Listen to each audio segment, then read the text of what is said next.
who are fired up for Vice President Kamala Harris.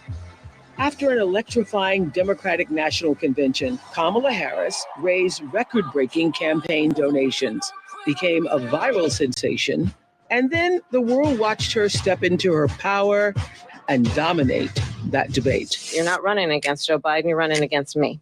In an unprecedented surge, grassroots coalitions have organized in lightning speed, creating a tidal wave of support. Black women, were you in the meeting last night? It all started the night Kamala Harris announced her candidacy. The advocacy group Win with Black Women, a collective of thousands of Black women leaders from around the country, founded by Joteka Edie, hosted a Zoom call to support the campaign. Within hours, they raised $1.6 million and had so many people on the line, they almost broke Zoom, y'all.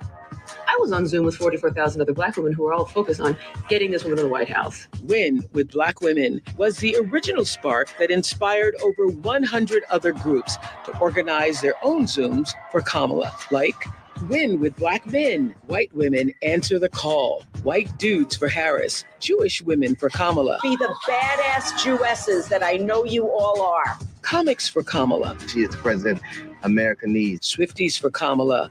First of all, I am a Swiftie. Even cat ladies for Kamala. Come on, cat ladies! Tonight, for the first time, we are uniting all the groups together in one place with a single purpose: elect Kamala Harris, President of the United States. Thank you. God bless you, and may God bless the United States of America.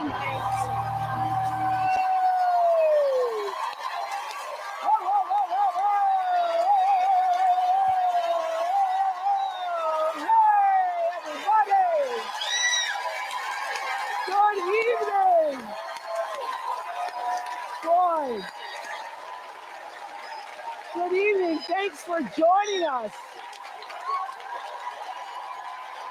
Thanks for joining us. Everybody on screen, thank you. Thanks for joining us for this very special event, Unite for America!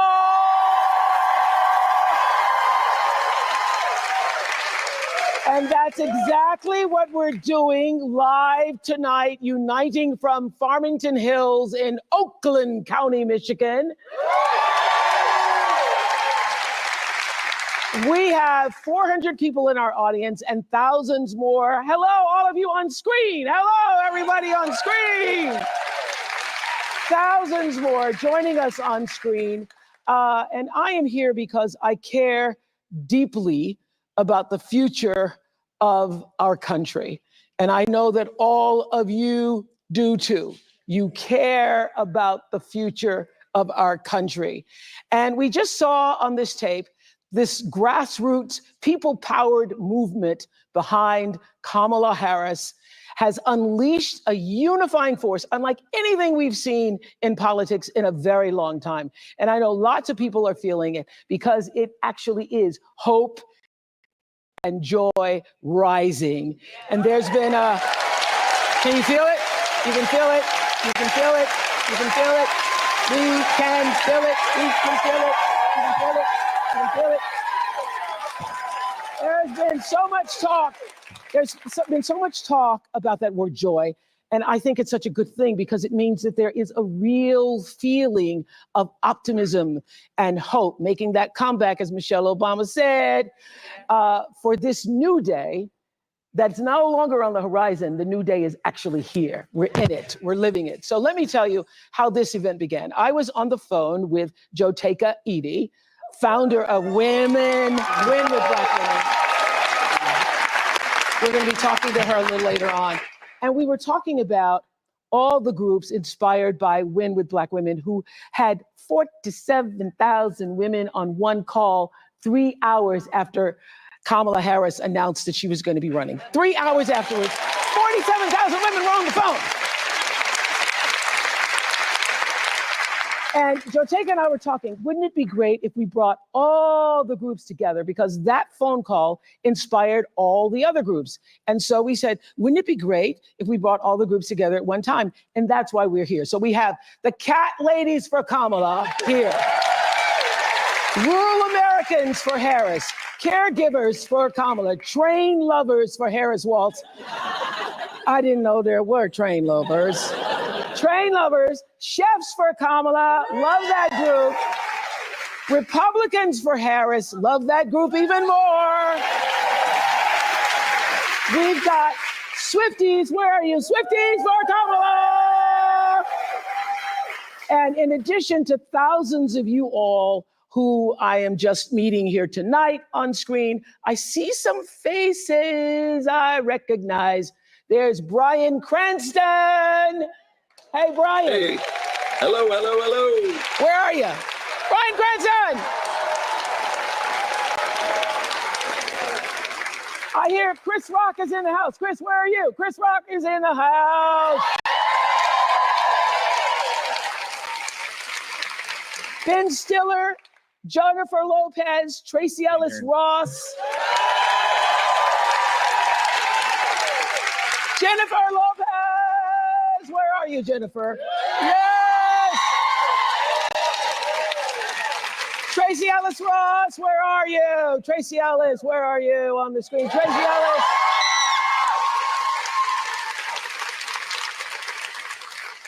Julia Roberts, where are you?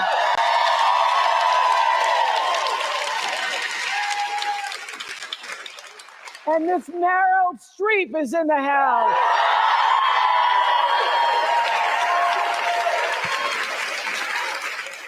So glad to have all of you familiar faces and those of you who are not yet familiar to all of us. Okay, Bryan, so happy to have you here tonight. Bryan Cranston, what do you want to say? Why did you want to join us here tonight? I'm just smiling from ear to ear, Oprah. I have never felt this much joy and optimism in a campaign in a long time. So I'm just so appreciative of Kamala to be able to bring back that sense of optimism and to squash the cynicism and the vitriol and the rancor that just seems to be floating all around Washington. And I hope that we're going to ride this wave into Washington. I'm here to support. I can't be happier than this candidate. I think she's going to be a terrific president. Thank you, Bryan Cranston. So, thanks, Bryan. Thank you so much for joining us all the way from London, Chris Rock. So it's the middle of the night there. You're the one who told me. Remember, Chris and I ran into each other this summer, and Chris, no matter where you meet him, he's funny. He goes, there's going to be weeping in the streets.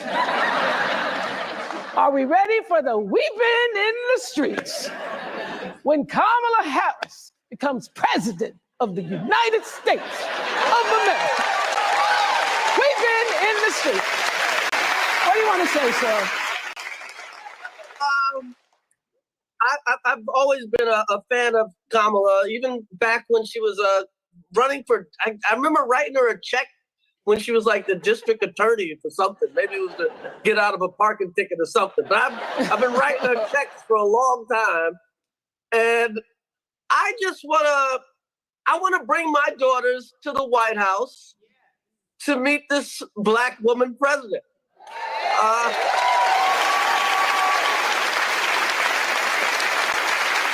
That's a reason. That's a reason. That's the reason.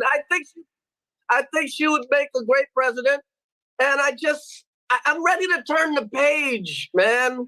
Yeah. All the hate, the negativity, it's got to stop. Yeah, we're so sick of the negativity. Thank you so much, Chris, for being up this early in the morning in London. Thank you. Ben Stiller, I heard you were on the Comics for Kamala, and so I want to know, were all the Comics for Kamala trying to outdo each other with jokes for Kamala when you were on for Comics for Kamala? They were, and I didn't outdo anyone. I was probably the least fun of all the comics. But it was really, I mean, it was great though, because everybody was so energized. And I mean, I got to go to the convention and see her speech, which was just incredible, and feeling that energy, feeling kind of going from a stop Trump mode into a go Kamala mode, people starting to, really hear what she's about. And, I have I have a 22-year-old daughter, 19-year-old son who's going to be voting in his first election. My daughter's, her reproductive rights are incredibly important. Standing up for.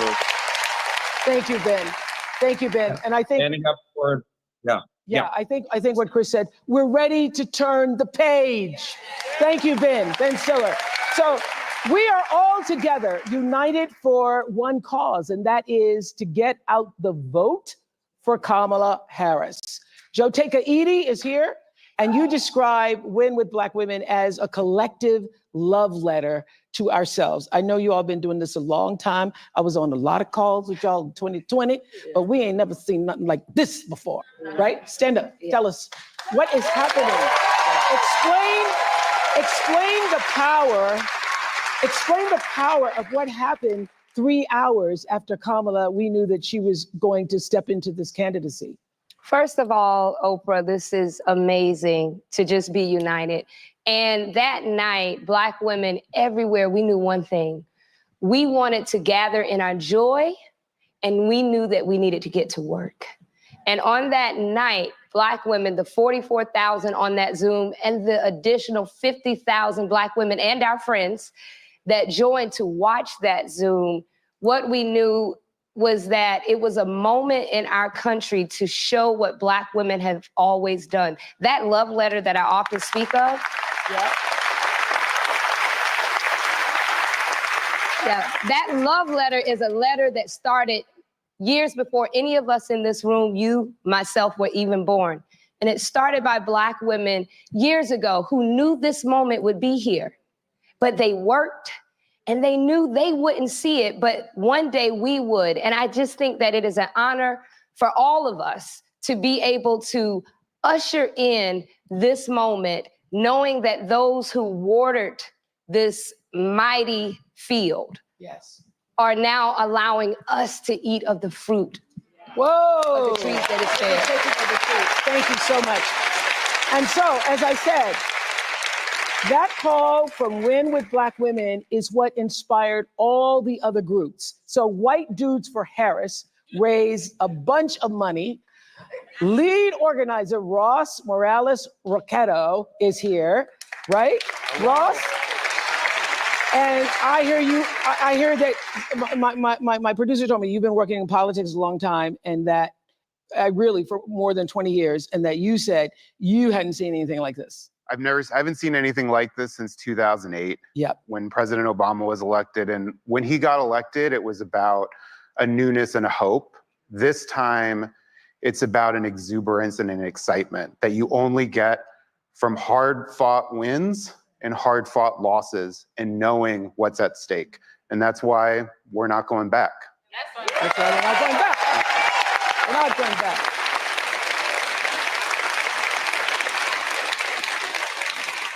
Thank you, Mr. White Dude. Thank you so much. Khalil Thompson is the founder of Win with Black Men. Khalil, what do you want Black men to know about this election? Well, thank you, Oprah and Ms. Winfrey, for allowing us to be here and share in this amazing moment tonight. Brothers, men who are watching this and enjoying this moment, you have a choice. I choose experience and fortitude over something else. I come from a litany of amazing Black women, Kathy, Jahan, Megan Janelle, and I have an amazing 7-year-old CEO who runs my life. Hopefully she at home finished her homework. But we have a chance to do a performance review and give a promotion to the best qualified candidate to be president of the United States. Okay, so let me just ask you this. Sorry. On the way here, when I was coming through the airport, Black man stopped me and he said, I guess he knew I was coming here for something like this. And he goes, well, I'm just tell you, I'm voting for Trump. And I'm voting for Trump because he gave me that check. And so I've heard that from several people that I got the check, he gave us the check. And so therefore, forget about everything else. It's about the checks. Well, what he doesn't know is that Congress actually paid for the check and the American people paid for it. 45 just signed it, so. Yeah. Okay. Look, there's a. So what do you want to say to that kind of thinking? Because a lot of people feel that way.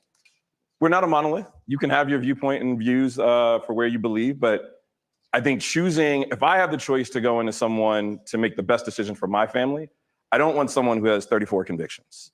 I don't want someone who is going to choose hate over choosing the best possible way to unite us as a country. And so I see Vice President Harris as being the best person to do that. Thank you very much, sir. Thank you. Shannon Watts.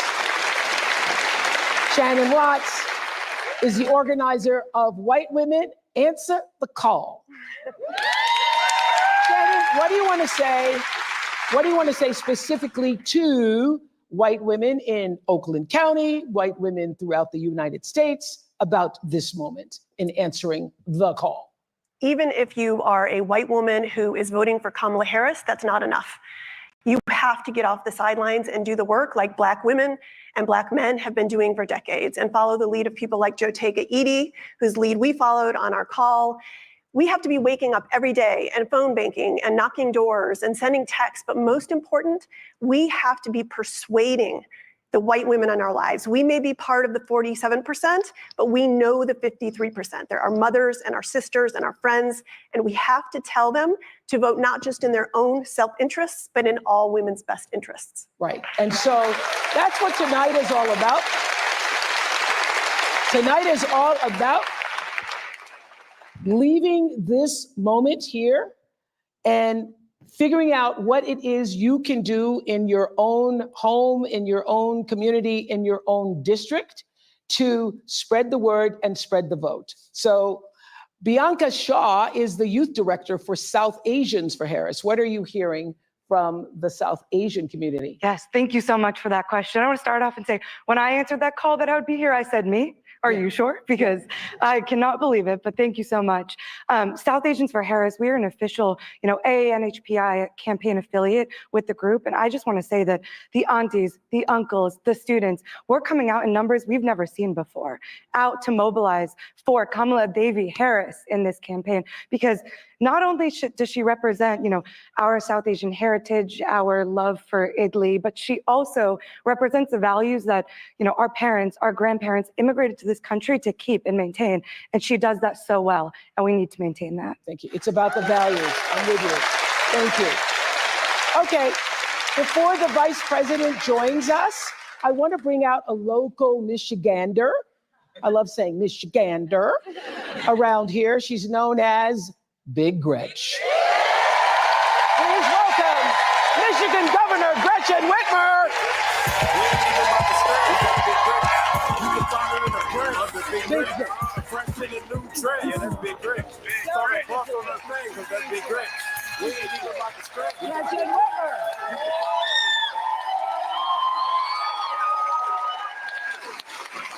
We're so happy to be in your state. Thank you. I'm glad you're here. Yes, and we want everybody who can vote, obviously, to vote, but it's very important for women. So what do you want to say to women? Well, this is going to be a big, close race. Michigan is always tight. We know we're feeling good, but we got to translate that feeling into action. We deserve a leader who is strong and kind.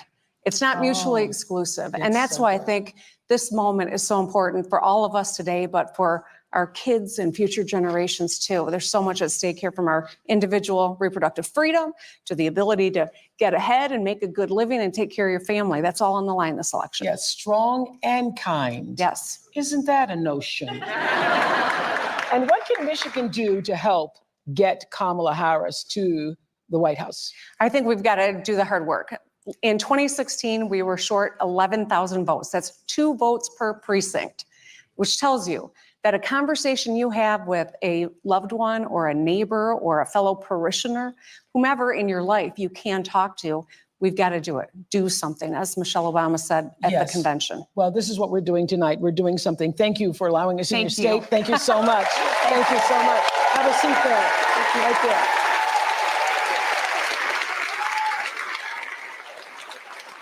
I want to bring in right now the chair of the Harris Waltz campaign, Jen O'Malley Dillon. Jen, hello. Hi. Have you seen anything like this? Isn't this great fun? It's amazing. Tell us what needs to happen from this day until November 5th. So first of all, this campaign is so inspired by the grassroots organizations that have come together like this, and it is making us stronger as a campaign to work together. We wouldn't be here without them today. We have 47 days left. And you all know the stakes or you wouldn't be here. And while we have this extraordinary growing enthusiasm that the Vice President and Governor Walz are seeing everywhere, we are still in a margin of error race. It's tied. It's tied right here in Michigan. It's tied in all the battleground states. So it's going to take all of us to build a pathway, many pathways to 270 electoral votes. That's what we're focused on in the campaign. In every state, we have to register more people. We have to mobilize our voters to turn out to vote. And then we have got to go persuade those people that still don't know enough about the Vice President and her vision for the future. And if we do that together, all of us, we're going to get over the top, but it's really going to take all of us. And to make sure that you're working in your own lives, have those hard conversations in big and small ways. We're going to inch our way over the finish line because we're going to be able to do it together. And don't you need money? Well, we do.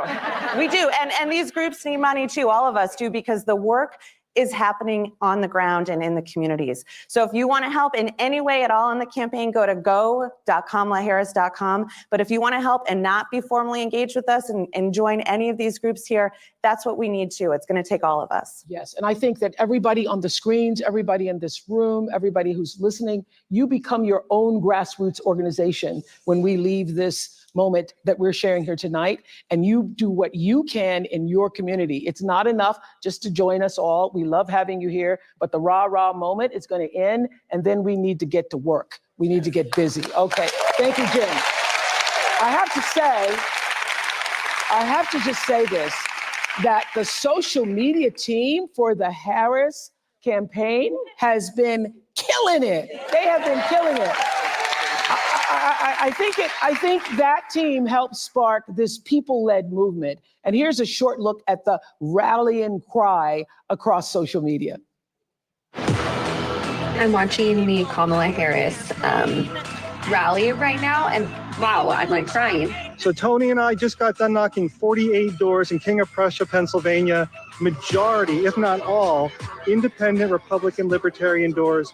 Republicans for Harris is growing explosively too. We just need to get back to a place in this country where we can have disagreements and have them still be respectful. I'm here with Richard, a 77-year-old registered Republican who's going to be voting for Kamala Harris. They're eating the dogs, the people that came in. They're eating the cats. They're eating the pets of the people that live there. Obviously, a narcissist just doesn't stand for anything that I see here. What issues are most important to you personally? First of all, not electing a felon to the White House. I'm voting Harris Walz and a blue ticket all the way. In 2020, only 50% of young eligible voters actually showed up, and that was record-breaking. So if you really want to be brat, you better be showing up in droves in November. We are with her. And she's with us. I voted for Nikki Haley in the primary. I'm going to be voting for Kamala Harris. That's the right choice for America in 2024.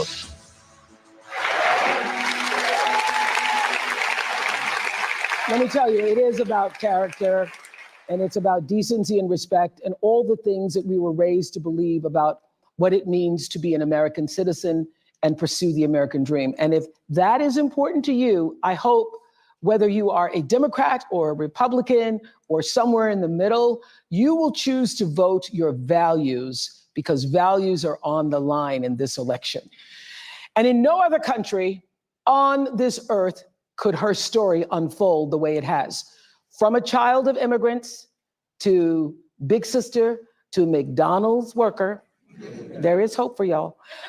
District attorney, a wife, and mamala, to senator, to vice president. Please welcome Kamala Harris.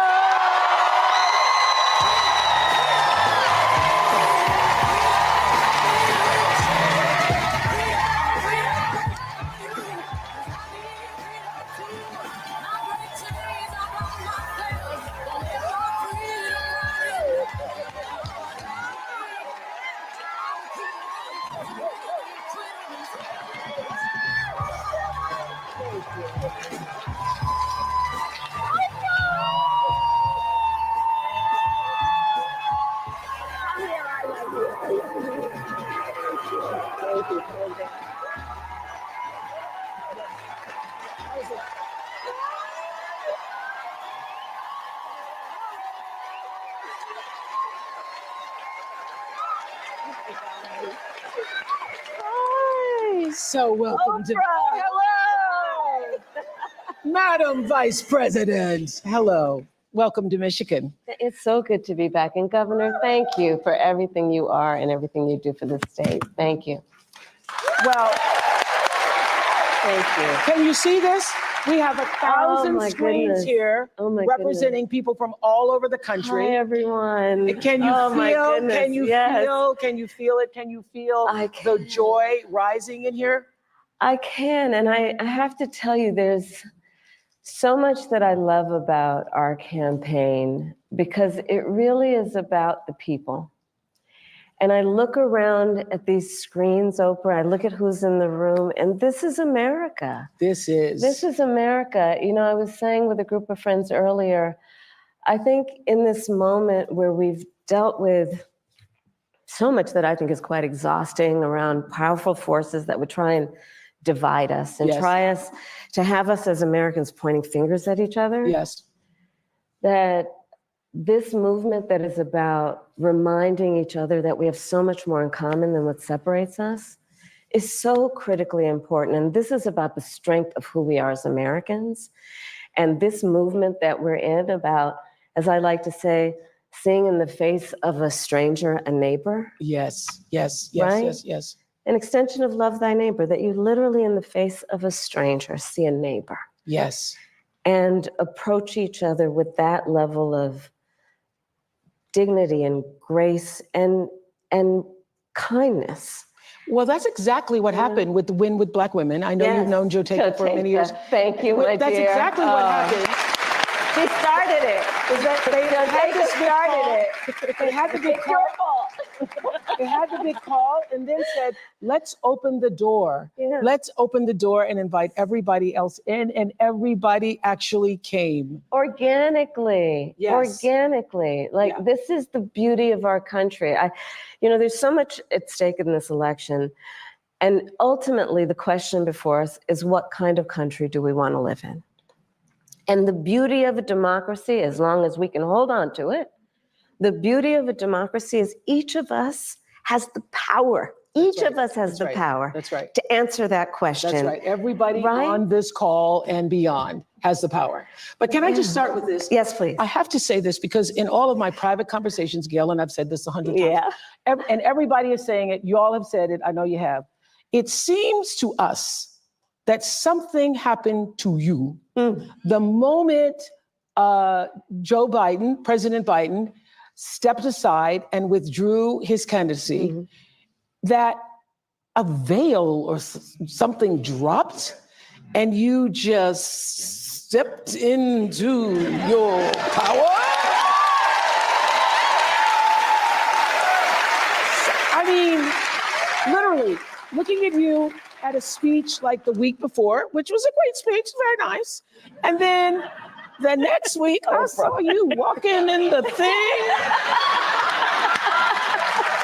And I said, what happened to you? You know, we each have those moments in our lives where it's time to step up. Time to step up. Time to step up, you know? Well, the moment you heard, I mean, I really have been saying to people, it felt like a veil dropped and you sort of stepped through that veil. Did you feel like that? I felt a sense of responsibility, to be honest with you. And with that comes a sense of purpose. But I mean, we're all here and you all are taking time out of your busy lives, everyone here, everyone on the screen, because there really is so much at stake. I have spent the majority of my career being concerned about the well-being of other people. Yeah. As I've said, in my career as a prosecutor, I never looked at a victim or a witness and asked them, are you a Republican or a Democrat? The only thing I ever asked them is, are you okay? Are you okay? I know when I heard that. You know? Touch me. And traveling this country and knowing what is at stake in terms of fundamental freedoms, what's at stake in terms of fighting against hate and those efforts to divide us. And I do know that I'm in a position to do something about it. So I felt a great responsibility. And the incredible power of the people, right? Who I'm not the only leader in this. We're all leaders in this. This is so much bigger than me. It's about who we are as Americans. And it's about making clear what we stand for. And what we stand for it is about the ideals upon which we were founded, including the importance of freedom and the importance of independence and the importance of dignity and purpose. But it is also about what we stand for in terms of our values. I think of it this way. I think a lot boils down to values. I just said it really values does. are on the line here. It does. I mean, think about it, Oprah. The idea that some would suggest, and that my opponent and it suggests, which is that the measure of the strength of a leader is based on who you beat down. Come on. The real measure of the strength of a leader is based on who you lift up. And it's important for us absolutely to articulate that. You know, ever since the debate, we feel for our fellow citizens in Springfield. Do you not think about the fellow citizens in Springfield, Ohio, the Haitian families, the non-Haitian families, everybody having to deal with this lie that has endangered the lives of Haitian people and anybody who looks Haitian? Everybody in America feels for that. And everybody in America, left, right, middle, has concerns about immigration. Yeah. And I'm told that Justin, where are you in the audience? Justin. Hello. In our audience. Hello, Madam Vice President. You live in Michigan. Yes, ma'am. Don't you love saying hello, Madam Vice President? I do. What's your question? It's an immigration question. My question for you is, when you become president, what would be your specific steps? Yeah, of course. What would be your specific steps to strengthening the border? So it's a wonderful and important question. My background was as a prosecutor, and I was also the elected attorney general for 2 terms of a border state. So this is not a theoretical issue for me. This is something I've actually worked on. Okay. I have prosecuted transnational criminal organizations for the trafficking of guns, drugs, and human beings. I take very seriously the importance of having a secure border and ensuring the safety of the American people. Sadly, where we are now can be traced most recently back to the fact that when the United States Congress, members of the Congress, including some of the most conservative Republicans, came up with a border security bill. And here's what that border security bill would have done. It would have put 1,500 more border agents at the border. Let me tell you, those border agents are working around the clock. It would have just been about giving them some support and relief, which is probably why the border agents actually endorsed the bill. It would have allowed us to stem the flow of fentanyl. And I'm looking at people from all over the country here.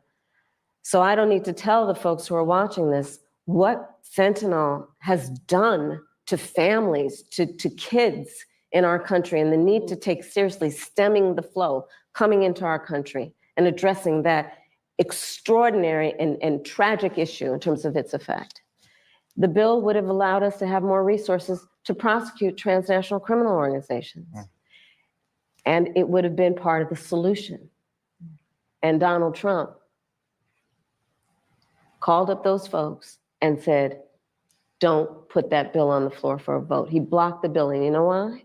Because he'd prefer to run on a problem instead of fixing a problem.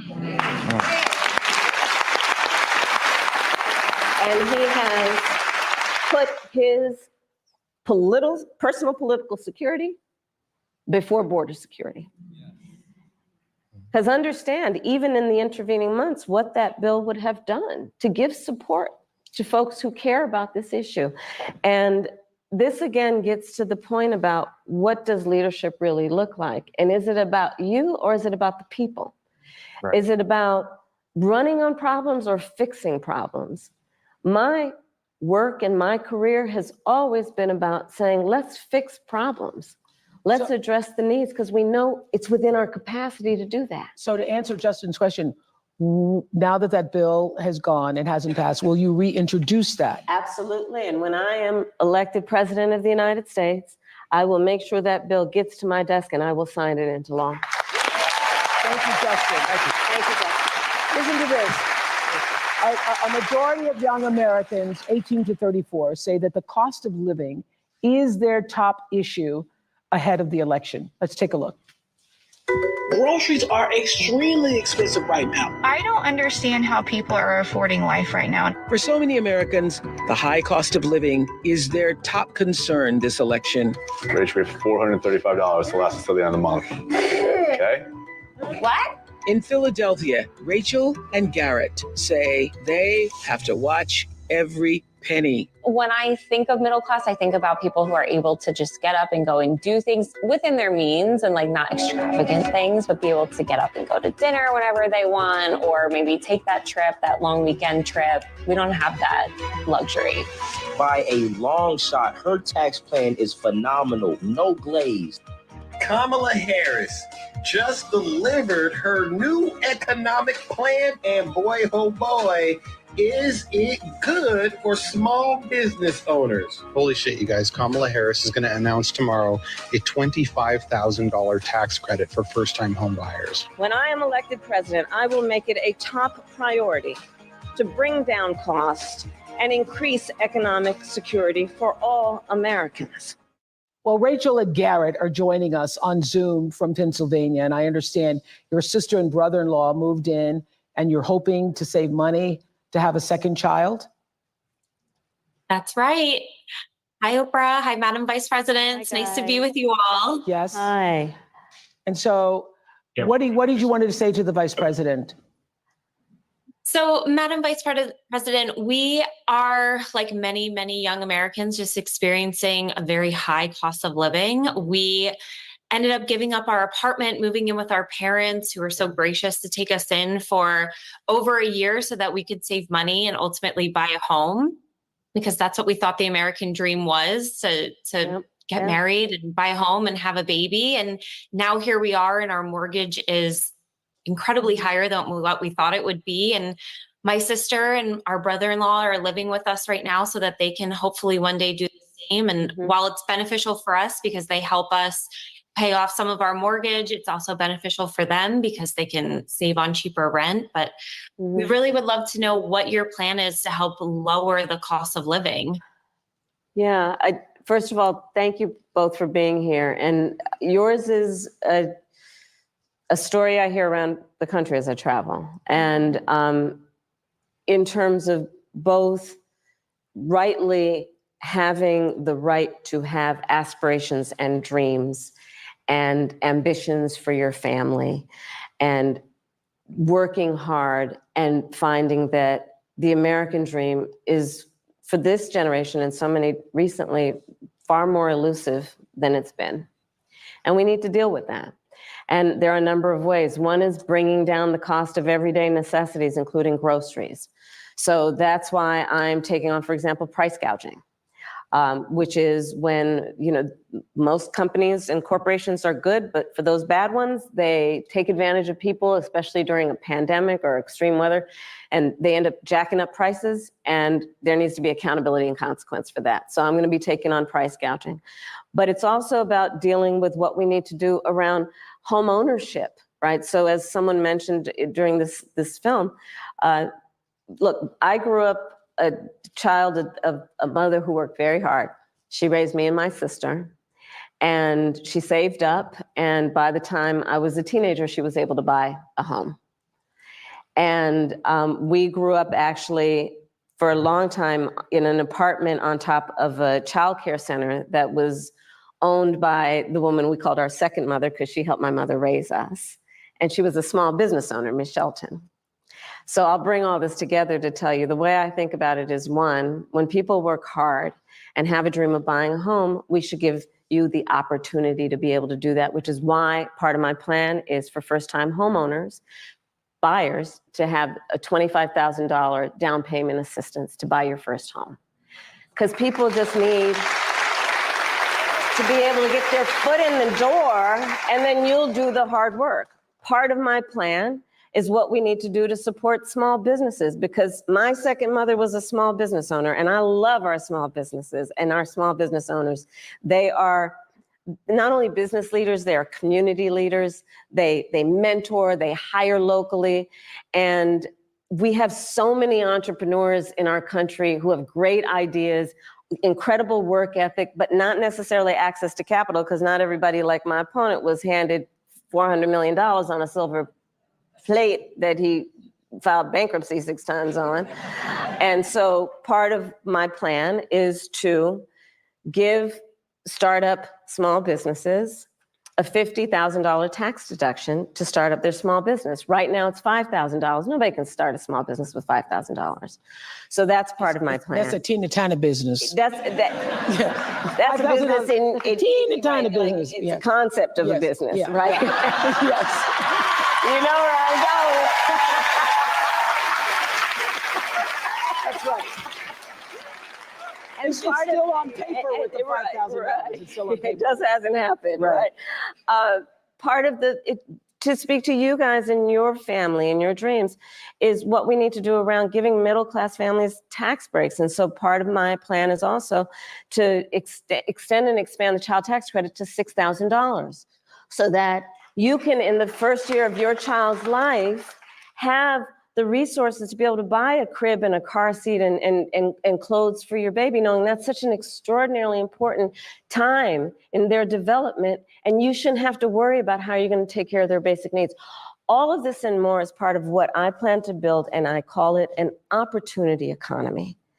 And it's basically about creating opportunities, knowing so many people have the ambition, have the aspirations, are working hard, but just need opportunity to reach their goals and their dreams. I saw you smiling with that $25,000 credit for the home. I saw that smile on your face and the $6,000. Thank you all so much. I want to just introduce to Shelby, who's also in our virtual audience. Thank you guys. Shelby from Virginia, who's also struggling with the cost of living. Tell us your story, Shelby. Why? Hi, Madam Vice President. Hi, Oprah. I'm 24 years old. I'm a graduate student living with my parents, and I want to move out next year and potentially buy a home. And I'm concerned about the affordability of one with the extra costs and bills that I'm paying now, along with the bills and costs I will pay in the future too. And so everything just has a cost and everything is so expensive. And so I'm worried about my capacity and how I'm able to fully support myself once I do live independently. You sound like one of my daughter girls from South Africa graduated. She was like, I hate adulting. I hate adulting. This adulting isn't going so well. Yes. Well, so first of all, congratulations on all the success you've already achieved. And it is your story and the story of our friends before you is really, that's the American story, right? You are working hard, you have goals, you have ambitions. And so part of it is, again, the $25,000 down payment assistance. Part of it is what we need to do to also push back against a very different vision for our country. Because look, in this election, there are 2 very different visions for our country. One, for me, that is focused on the future, including you, and another that is focused on the past. What Donald Trump, what my opponent plans on doing for the economy is doing what he did the last time he was president and giving another tax break for billionaires and the biggest corporations that would add $5 trillion to our deficit.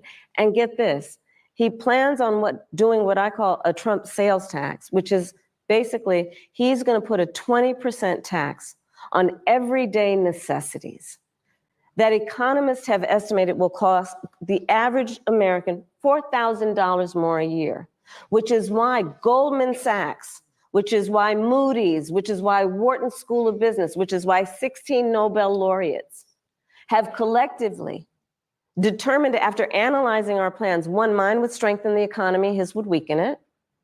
2, that on his plan, he would actually blow up inflation and invite a recession by the middle of next year. So when you think about the cost of living, my approach is about lifting you up. His would be about actually weakening our economy. And I feel very strongly when an individual, when a small business, when a family, when the middle class is strong, America is strong. Amen to that. Amen to that. Thank you, Shelby. Thank you, Rachel and Garrett. So the Harris campaign kicked off the Fighting for Reproductive Freedom bus tour to support the fundamental right for women to make decisions about our own bodies. And here is a short tape on that. I did something that nobody thought was possible. I got rid of Roe v. Wade. After Roe v. Wade was overturned, Tennessee put forth a ban immediately that banned all abortion with no exceptions. Abortion bans are not pro-life. They are pro-poverty and pro-inequality. It's been over 2 years since a 5-4 ruling by the Supreme Court ended Roe versus Wade, the landmark case that provided nearly 50 years of abortion rights across the United States.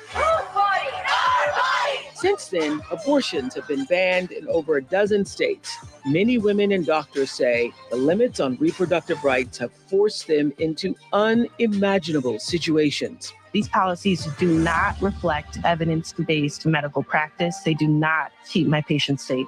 According to the gender equity policy, women who live in states where abortion is banned are up to 3 times more likely to die during pregnancy, during childbirth, or soon after giving birth. I nearly died, all because of Donald Trump's Supreme Court justices overturning Roe v. Wade.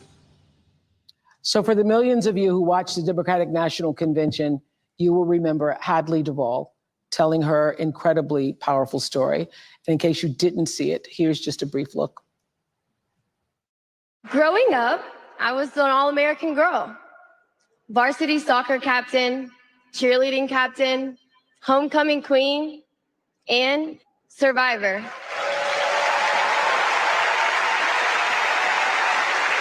I was raped by my stepfather after years of sexual abuse. At age 12, I took my first pregnancy test, and it was positive. Hadley is here. Stand up, Hadley.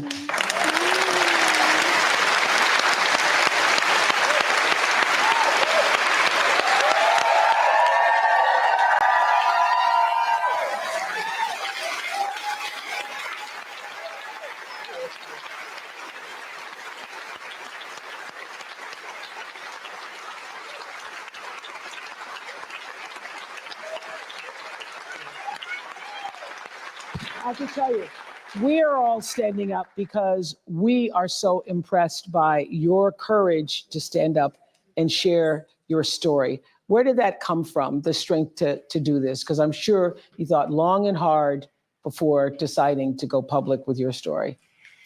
When Roe v. Wade was overturned, thanks everybody, I woke up with a harsh reality of my abuse was over, but my story is not.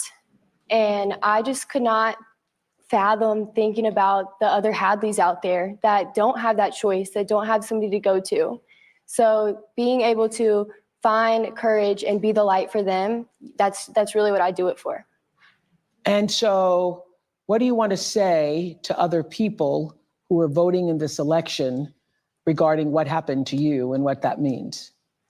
You can't wait until it's too late to care about reproductive health care, because then it's too late. And when it affects you, it hits, and you can't deny it. You can't look at someone with a story like mine and say it didn't happen. And there are more people like me out there, and there are gonna be so many more who deserve their options. They deserve their choices. Let's get involved. We have someone who's willing to hear us at a level like never before. We have someone who wants to know what we want in this country. We have someone who wants to lift up our voice, and we need to show out and show up for her just like she's showing out and showing up for us. All right. Is there something you wanted to say to Madam Vice President? Madam Vice President, I just want to say thank you. Thank you for seeing us, for hearing us when the Supreme Court won't. Thank you for fighting and, really showing us that life is not about the hard things that you go through. You don't bow down, even when you're the underdog, especially when you're the underdog. That's right. You stand up and you stand tall, and you give me so much hope and so much strength, and thank you. Thank you, Hadley, for coming all this way. I hope you continue to use your voice. I hope you continue that. This week, the case of a young woman who lost her life after the abortion ban took place in Georgia made national headlines. Amber's case came to light through the reporting of journalist Kavitha Surana with ProPublica. And so listen to her story. 2 years ago, 28-year-old Amber Nicole Thurman, a medical assistant and a single mother to a 6-year-old boy, found out she was pregnant. Amber had just secured her own apartment and was thinking about going to nursing school. She made the decision to terminate her pregnancy. A strict abortion ban had recently taken place in her home state of Georgia, which caused Amber to travel to North Carolina for the procedure. Traffic made her miss the appointment, so the clinic gave her medication, what are known as abortion pills. Once back home, Amber experienced profuse bleeding, vomiting, severe pain. She eventually passed out. Her boyfriend called for an ambulance. At the Georgia hospital, Amber's condition deteriorated quickly. In a rare occurrence, it was discovered her body had not expelled all the fetal tissue and an infection was spreading. Official Georgia State medical expert analysis of her case says Amber should have received a life-saving D&C, but doctors waited 20 hours before deciding to take her to surgery. Amber's blood pressure had taken a dive. Her organs had started failing. In the operating room, her heart stopped. On the way to surgery, Amber's last words to her mother were, "Promise me you'll take care of my son." Amber's mother, Shanette, and older sisters, CJ and Andrika, are here, and they wanted to be here tonight to speak out for the first time. Ms. Shanette, what do you want us to know about Amber's story? Initially, I did not want the public to know my pain. I wanted to go through in silence, but I realized that it was selfish. I want y'all to know Amber was not a statistic. She was loved by a family, a strong family, and we would have done whatever to get my baby, our baby, the help that she needed. When ProPublica came to my home, I pushed them away. No, but Kavithia, she was persistent. She said, it was something that you needed to hear me. Women around the world, people around the world need to know that this was preventable. 2 years later, after speaking with my daughters, because I lost strength, I lost hope, you're looking at a mother that is broken. The worst pain ever that a mother, that a parent could ever feel. Her father and myself and the family, you're looking at it. Well, we appreciate so deeply you being here. And we're all watching you hear that tape and those words. We know how re-traumatizing that is and the strength it takes for you to be here to tell your story. And we deeply appreciate it. And I have to ask you, as her sisters, how are you coping? And what does knowing that this could have been prevented, how does that sit with you? How do you cope with that on a daily basis? I mean, it's heartbreaking. You know, that was my baby sister. I love my baby sister, you know. I'm beyond hurt, disappointed. I feel guilty. I wish I could have helped her, you know, because she was suffering. And we had no idea. We trusted them to take care of her, you know. And they just let her die because of some stupid abortion ban. They treated her like she was just another number. They didn't care for her as if, you know, she was their daughter or their, you know, granddaughter. Yeah. You know, and she's not here. She'll never come back. Yeah. Andrika, what do you want to say? I want to say that it's very disheartening that my sister was allowed to suffer for 20 hours. She suffered. It was nothing that we could do to help her. We trusted the healthcare professionals to do their job and save her, but they failed her. Well, I think the most powerful thing that you've said here, Ms. Jeanette, is that your daughter is not a statistic. She had a life. She was loved by her sisters, loved by her family, loved by those who knew her. And she's not just a statistic. And we are happy to speak her name tonight in this room, talking about what this country needs in terms of reproductive rights and freedom. What do you want to say, Madam Vice President? I'm just so sorry. And the courage that you all have shown is extraordinary, because also you just learned about how it is that she died. And they just recently learned, yes. How? Yeah. And Amber's mom shared with me that the word over and over again in her mind is preventable. Yeah. Preventable. That word keeps coming to her. Mm-hmm. And this story is a story that is sadly not the only story of what has been happening since these bans have taken place. And, just to step back in terms of how we got here, the former president chose 3 members of the United States Supreme Court with the intention that they would overdo the protections of Roe v. Wade. Mm-hmm. And they did as he intended, and in state after state, including yours, these abortion bans have been passed that criminalize healthcare providers. In a couple of states, prison for life, Oprah. Prison for life in a couple of states for a doctor or a nurse who provides healthcare. And so it seems very apparent. Even when the mother's life is in danger. See, here's the problem with that.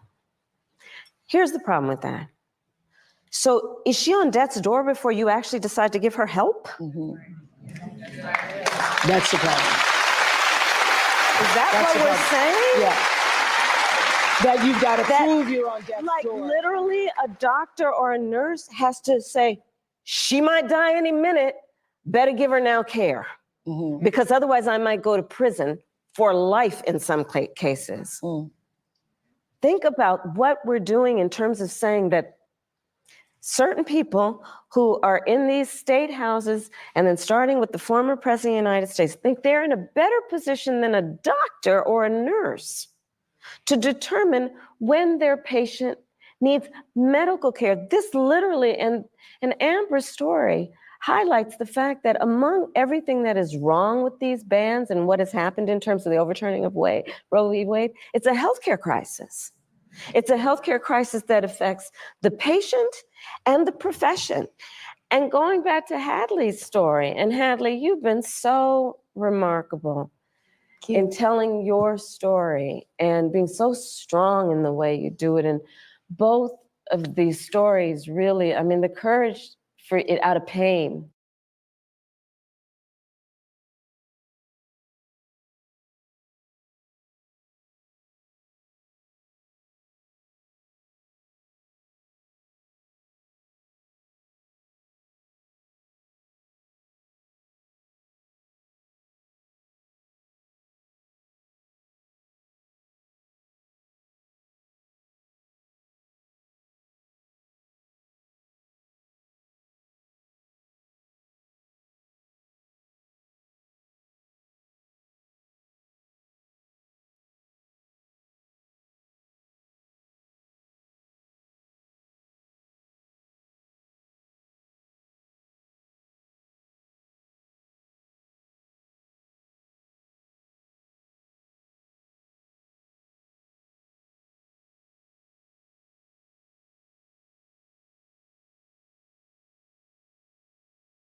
race. So just like in 2020, this is going to be won by a field margin. It's on us to roll up our sleeves and do the work.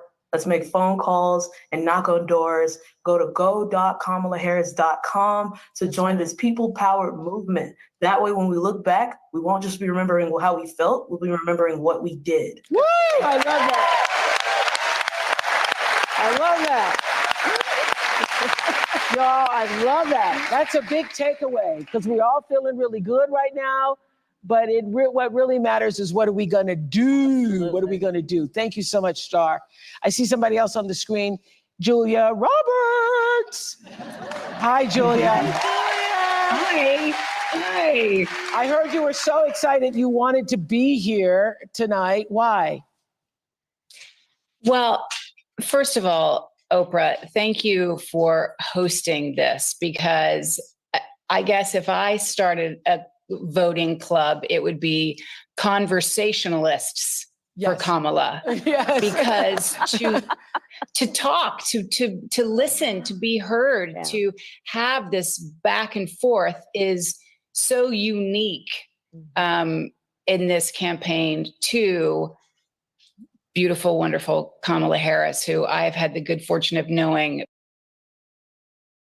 And I am a mother of 2 kids. This is their first chance to vote in an election. And I couldn't be more excited for them to have the legacy to say that their first vote they ever cast for president was for you. I have just chills saying that out loud. Are you all going to the polls together? Are you organizing a party? Are the Motors having a poll party? What's happening? I wish we were all going together. In fact, they are in college, so we will be separated on the great day, but in spirit united always for what we believe in and what we.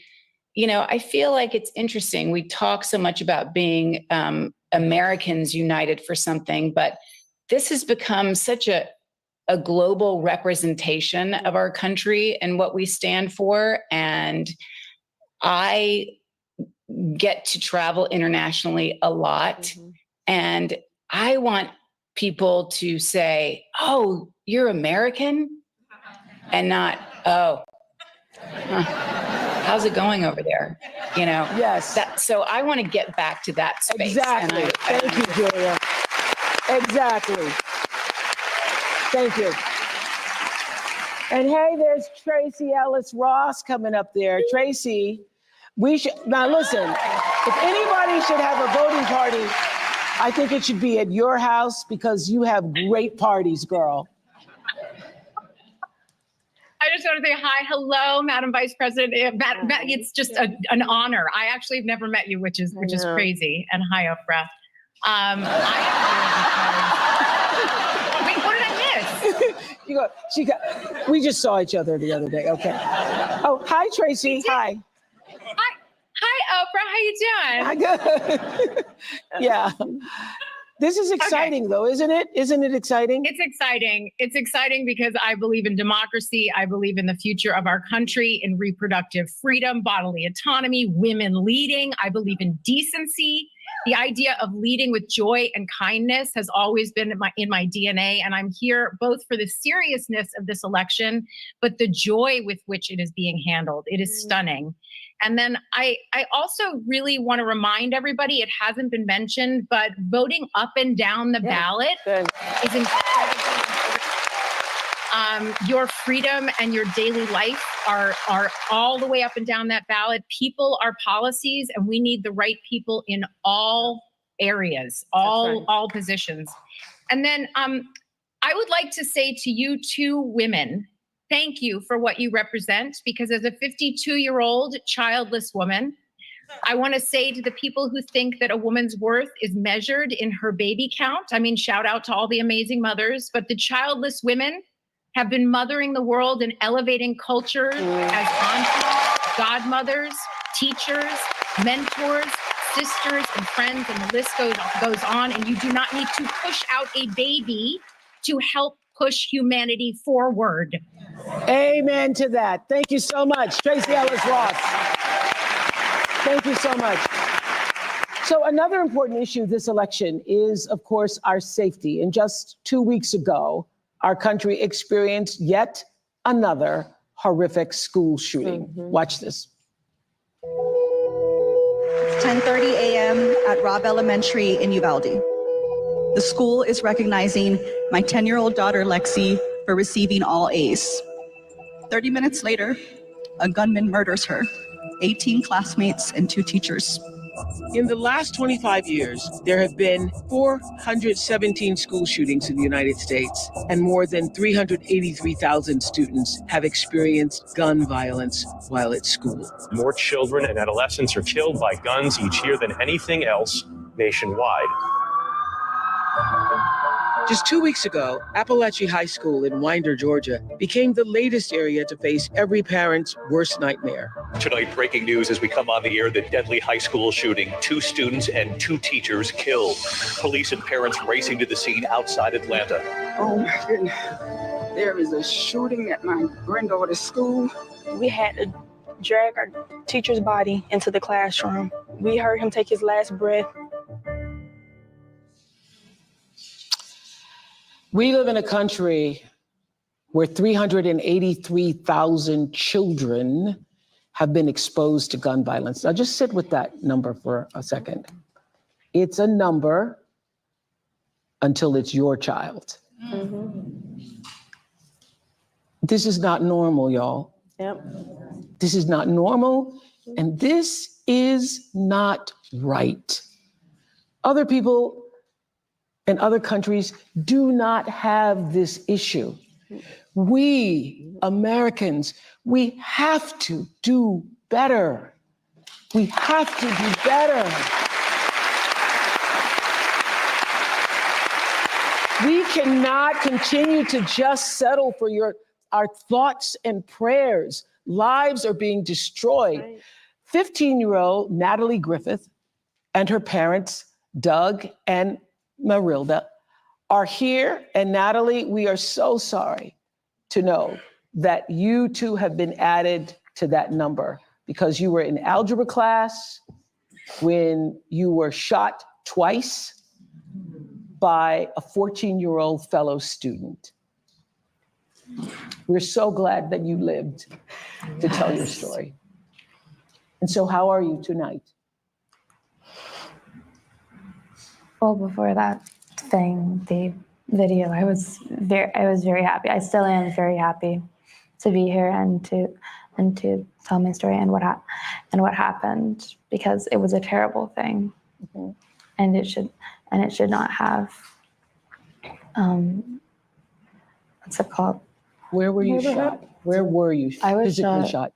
Right here on my shoulder, and then around here. Right wrist. I was saying my that wrist. 383,000 students in our country, the United States of America, have been exposed to violence. That same scene that you experienced in your school. Had you all been having, drills or preparation for what should happen? Should there be a shooting? I've had intruder drills and fire drills and stuff. In my old schools, we've had a fire drill at Appalachia, but it was the first 2 months of the school year. We hadn't had an intruder drill yet, so we weren't even completely sure where to go in the classroom. We all I remember being huddled. So I was watching your mother, even just when that tape was coming on. It's still very much PTSD, very much traumatic. You're still reliving it. And how has it been for you? How were you notified that there was a shooting at the school? I was notified by a friend. She called me. I was at work. And she called me and she said, "Do you know about the shooting?" With the school that she goes to, the Appalachia. I said, "No, I don't." And then she said there was a shooting at the Appalachia High School. My heart just dropped, and my heart just got so heavy, and I could not stop. I had to leave. I told my coworkers, "I gotta go, I have to leave." And then my first thing I did is drop my knee on the floor and just start praying. I prayed for about 30 minutes for my work all the way to the. I didn't get to the school on my car. I had to leave my car at a gas station about maybe 2.5, 3 miles. And I walked on foot and I ran because my heart was so heavy. I couldn't get to touch my daughter. And I hear you have a message for people in power regarding guns now. I do. I want to finish that story because no parent should go through this. I want to just finish what, Yes, the experience. You do not know what feels until it's you. Yes. All those numbers that you show on the TV, a lot of people there here are mothers. What are we doing about this? What are we doing? Let's make sure that everybody listens. Let's make sure that everybody hears it. The whole world needs to hear that we women that have our children, we have a job. That job is to protect our children. That job is to protect our nation. That job is to protect our country. We cannot leave. We cannot let that go on. We have to stop it. Where I was asking earlier, where are those people? All the shooting, where are they? They needed to make a noise. I'm ready to make a noise about this, and I'm ready to stop it because no one knows what feels when you can't find your child, when you call her and you call her just not answering. When I went through it, it's just me that knows it. And I'm so sorry for those that lost their children actually died. I can actually hug my child. My child is here. And I gave all this praise to the Lord. Our Father in heaven saved my child. But the other two mothers, they lost their kids, and the other teachers that died. Those people are suffering like I'm suffering. I'm very sorry for them. I'm very sorry that they lost their loved ones. And you have a message for the people in power. Yes, the people in power. Let's make it a change. Let's make it happen. Let's make, let's just not hear about this. Who wants to just hear about this? We got to change it. We got to make it happen, And Doug, I hear you're not a registered Democrat, but you now say it doesn't matter what side of the aisle you're on when it comes to this issue. What change do you want to see now that it has affected your family? Common sense. I think a first step would just be metal detectors in schools. Make a budget, make a plan, and the people that say, "Well, we've never really done stuff like that before." I don't care. They didn't have metal detectors at airports at one time. They didn't have metal detectors at courthouses. I think that if a child knew that he would get caught, the likelihood of him trying would be, there may be another target, but it wouldn't be us having to worry about schools being hardened. Yeah. Yeah. I think that Doug has said it so eloquently, which is we just need to apply common sense. And look, I think for far too long on the issue of gun violence, some people have been pushing a really false choice to suggest you're either in favor of the Second Amendment or you want to take everyone's guns away. I'm in favor of the Second Amendment. And I'm in favor of assault weapons bans, universal background checks, red flag laws. And these are just common sense. These are just common sense. I thought it was so powerful at the convention when you said you have guns. No, at the debate. I'm a gun owner. Tim Walz is a gun. I did not know that. If somebody breaks in my house, they're getting shot. Yes. I hear that. Probably should not have said that. But my staff will deal with that later. Yeah. But you have been a gun owner for a while. Yes, I have. Yes. But here's my point, Oprah, is that I'm not trying to take everyone's guns away. I believe in the Second Amendment. But we have to agree that, look, I did last fall a college tour with college-age young people. So I also did trade schools. And packed audience every time in their auditorium. And I would ask, please raise your hand if at any point between kindergarten and 12th grade, you had to endure an active shooter drill. almost every hand went up. It was bone chilling. Yeah, this is the way our kids are living. Yeah. And think about it.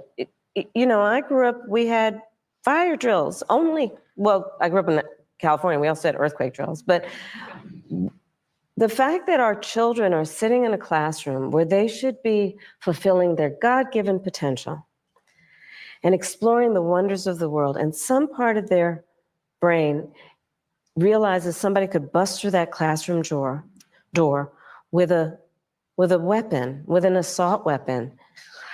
And let's all agree that the trauma, so many children, even those who have not directly experienced the tragedy. Just being in the environment, being in the environment. I cannot tell you the number of young people who, I mean, our kids had active shooter drills. They're concerned that there might be somebody who would kill them while they are at school. This is not the sign of a civil society, and it doesn't have to be this way. It does not have to be this way. But we need to have the courage to act. I mean, look, my opponent, when he was told and knew about a shooting of a young girl, you know what he said? Get over it. Get over it. No, we're not getting over it. No, and to the point, everyone should have a sense of collective responsibility for the children of our community. Yes. And understand their right to live and be safe. I have personally prosecuted homicide cases. I know I've seen autopsies. I've seen what these weapons do to the human body. And we've got to agree that, in particular, when we're talking about something like an assault weapon, it's literally designed to be a tool of war. It has no place on the streets of a civil society. It's designed to kill a lot of human beings quickly. And there are things we can do. I mean, thankfully, over the last 3 years, we've done some, but it is common sense. It just seems like common sense we would see this.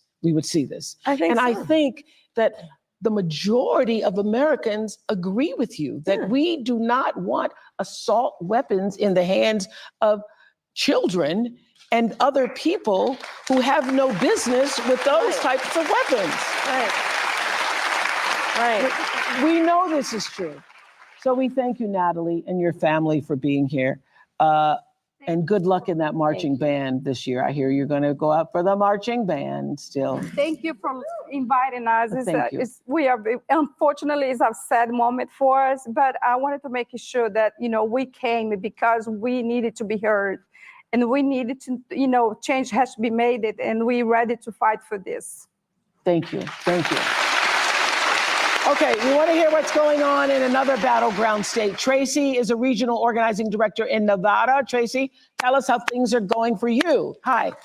Hi, everybody. I'm Tracy Lee, a regional organizing director in Nevada. I am the silver state this year because there's so much on the line.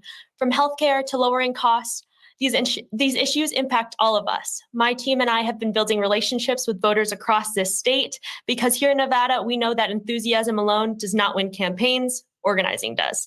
So all of you watching tonight can become organizers, whether you talk to your sister, a roommate, or a grandparent about why you're so excited to vote for Vice President Harris. You are organizing and energizing other supporters. So please go to go.kamalaharris.com to find ways to help and enjoy the rest of tonight's event, and let's get to work. Let's get to work. Let's do something.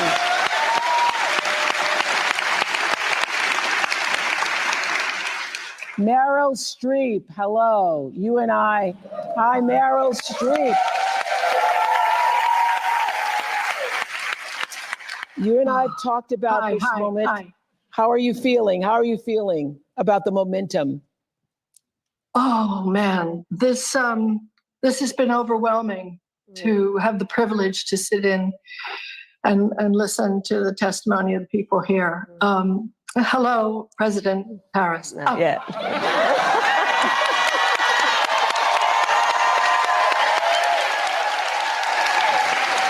47 days. 47 days, yes.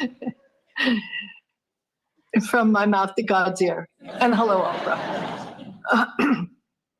I think the word of the day has been preventable. Preventable. all of this, the surround of hatred and venom and toxicity and encouraging some segment of Americans to hate other segment of Americans. It's just crazy. And nobody wants it. We're done. That's right. We're done with it.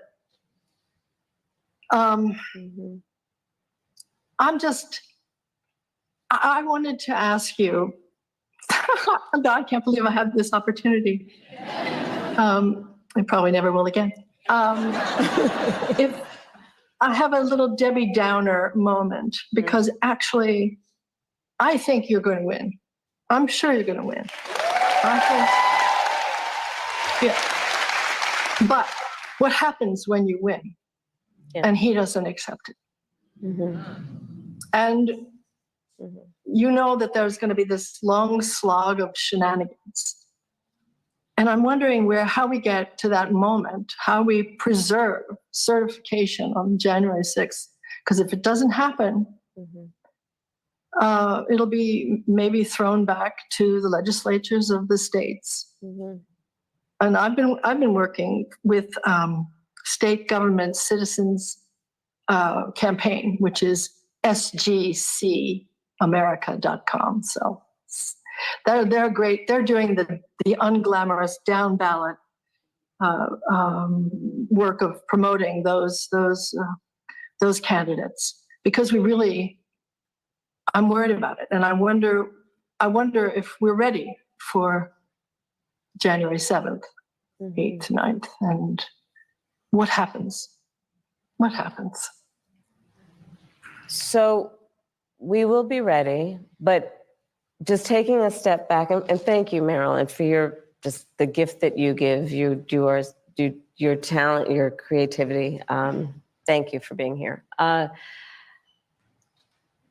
One of the things that I have realized in the course of our campaign is that more Americans than we may realize who voted for Trump before have decided January 6th was just a bridge too far. When we reflect and think about what January 6th was, where the President of the United States, sitting in the Oval Office, incited a mob, a violent mob, to attack the United States Capitol, such that 140 law enforcement officers were injured, some were killed. To try and upend a free and fair election where the American people voted, that was a bridge too far for a lot of people. And we have sadly now seen how far he could go. And I think there is absolutely no tolerance whatsoever for the vast majority of Americans for that. And they've seen the lies. They understand, for example, almost every court case, I think every court case where he's challenged an election, he lost. I said on the debate stage, look, because he's having a very difficult time, obviously, processing the fact that 81 million people fired him, right? But, so there is that it really was a bridge too far for so many people that they are not willing to repeat. But the other piece of it is the lawyers are working. It's very important that we all speak to our friends and our neighbors about misinformation and help them now see how it occurs, where it is occurring. It is important that we stand up for the integrity of poll workers and people who are working on election day. And that we also, and this is critically important, that we ask people to be alert about mis and disinformation, and we ask them, do not be afraid to vote. Because I think there is also something quite insidious about these attacks on the electorate in these various forms that are intended to convince people that their vote won't matter. And in that way, there's a little bit of reverse psychology going on here, and let's just make sure nobody falls for it. Your vote does matter, and we cannot let anyone ever take our power from us. We can never let anybody silence us. And when we get those votes out, starting soon, early voting is already going to start this week, I think, through November 5th. And let's make sure everyone votes. And we are going to have a good election day. We're going to fight for the integrity of the people's voice and for our democracy. And, you know, I'll just mention earlier, a couple of folks talked about what this means in terms of the world. You know, Oprah, as vice president, I've met over 150 world leaders, presidents, prime ministers, chancellors, and kings. And the thing about representing the United States of America is when we walk in those rooms around the world, we have historically and traditionally been able to walk in those rooms, chin up, shoulders back, with the self-appointed and earned authority to talk about the importance of democracies. People around the world are watching right now. Because you see, the thing about walking into a room and being a role model is people watch what you do to see if it lines up with what you say. And in that way, the consequences of this election are directly going to impact the American people and people around the world. That's what we're fighting for, and those are the stakes. And that's why we're going to win, because we know what we're fighting for, because we know what we stand for. Thank you, Meryl.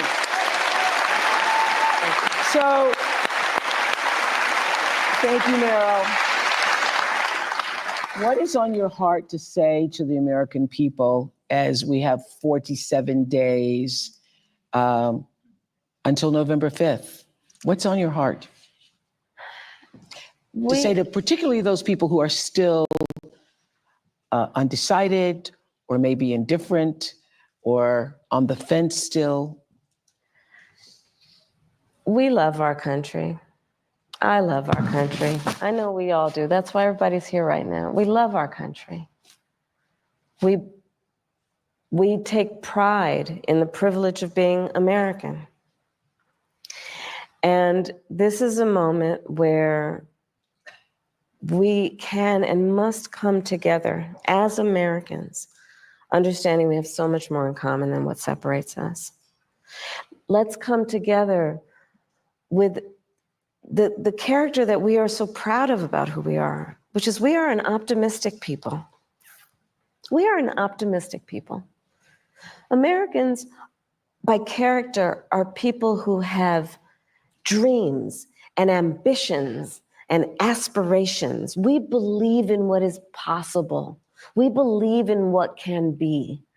And we believe in fighting for that. That's how we came into being.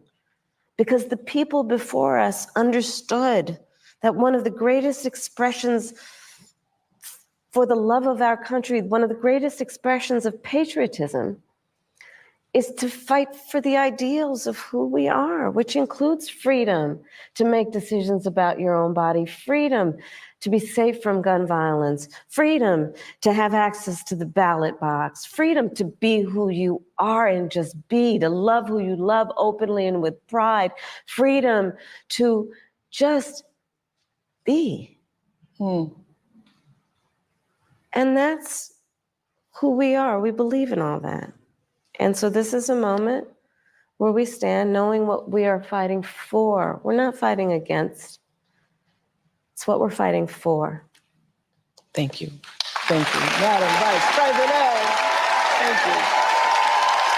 And I want to say, thank you, Madam Vice President. I also want to say, thank you, Joe Taker. Thank you, Joe Taker. Who started the gatherings on Zoom and all of the grassroots. Now, each of you listening tonight, you become your own grassroots organization to go forward and do something, coming together for the largest Zoom call we've all ever had. Thank you so much. And